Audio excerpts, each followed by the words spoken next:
ఓం సదాశివసమారంభాం వ్యాసశంకరమధ్యమాం అస్మదాచార్యపర్యంతాం వందే గురుపరంపరాం. జ్యోతిషశాస్త్రాన్ని భావితరాల వారికి ప్రసాదించిన ఋషుల యొక్క పాదపద్మాలకి నమస్కారం చేసుకుంటూ, అలాగే నాకు ఈ జ్యోతిష విద్యను నేర్పిన గురువర్యులు జ్యోతిష బ్రహ్మ కీర్తిశేషులు శ్రీ ఈరంకి సూర్యనారాయణమూర్తి గారు, సూర్యశ్రీ దైవజ్ఞ గారి యొక్క పాదపద్మాలకి నమస్కారం చేసుకుంటూ, ఓం శ్రీ మహాగణాధిపతి నమః, శ్రీ గురుభ్యో నమః, హరి ఓం. వీక్షకులందరికీ నమస్కారం. కర్కాటక రాశి వారికి ఈ వారం సాధారణమైనటువంటి గ్రహస్థితి గోచరిస్తూ ఉన్నది.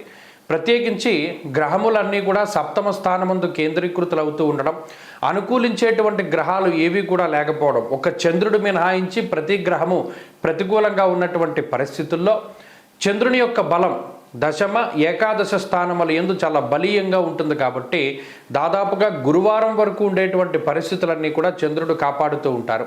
ప్రత్యేకించి సప్తమ స్థానమందు గ్రహములు కేంద్రీకృతం అవుతూ ఉండడం వల్ల భాగస్వామ్య వ్యాపారాలు కానీ, వ్యాపార సంబంధమైనటువంటి విషయాలు కానీ, జీవిత భాగస్వామికి సంబంధించినటువంటి విషయాలు కానీ ప్రభావితం అవుతూ ఉంటాయి.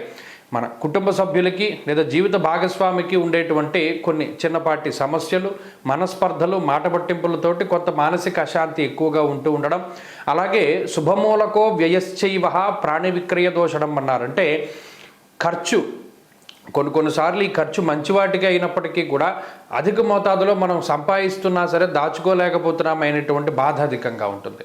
అయితే ఈ వారంలో ఉండేటువంటి పరిస్థితులు దేశాంతరాల్లో, అంటే సొంత దేశంలో కాకుండా వేరే దేశాల్లో నివసిస్తున్నటువంటి కర్కాటక రాశి వారికి చాలా బాగా ఉపయోగపడతాయి. వేరే దేశంలో స్థిరత్వము, అక్కడ సంపాదన లేదా అక్కడ ఏదైనా ఉద్యోగ విద్యా సంబంధమైనటువంటి విషయాల్లో ఇబ్బందులు తొలగిపోయేటువంటి పరిస్థితులు ఎక్కువగా గోచరిస్తూ ఉన్నాయి. అలాగే దేశాంతర వాసాన్ని కలగజేసేటువంటి గ్రహస్థితి కూడా ఈ గ్రహస్థితిగా చెప్పుకోవచ్చును.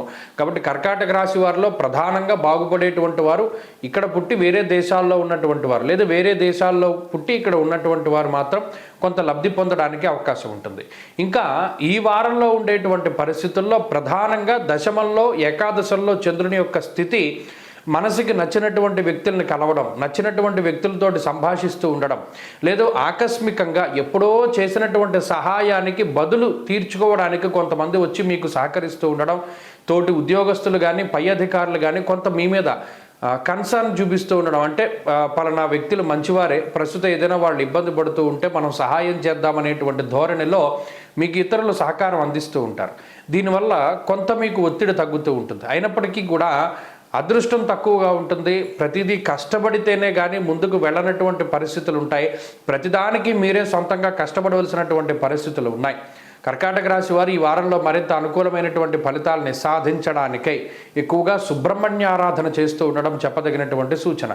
ఈ వారంలో కలిసి వచ్చేటువంటి రోజు సోమవారంగా చెప్పవచ్చును. అదృష్ట సంఖ్య 4, అదృష్ట వర్ణము తెలుపు. తదుపరి సింహరాశి.